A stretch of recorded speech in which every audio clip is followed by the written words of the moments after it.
திருவள்ளூர் மாவட்டம் கனகமாச்சத்திரம் காவல் நிலையத்தில் புகார் அளிக்க வந்த பெண்களை தாக்கிய விவகாரத்தில் தலைமை காவலர் ராமனை பணியிடை நீக்கம் செய்து மாவட்ட காவல் கண்காணிப்பாளர் சீனிவாச பெருமாள் உத்தரவிட்டுள்ளார். தாக்கப்பட்ட கர்ப்பிணி உள்ளிட்ட பெண்கள் 3 பேரும் படுகாயமடைந்ததால் திருத்தணி அரசு மருத்துவமனையில் அனுமதிக்கப்பட்டுள்ளனர்.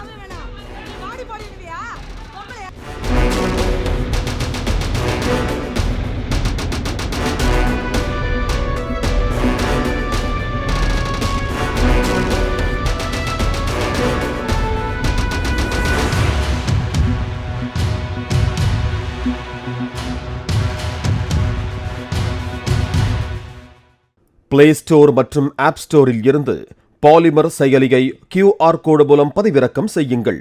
செய்திகளை உடனுக்குடன் பெறுங்கள்.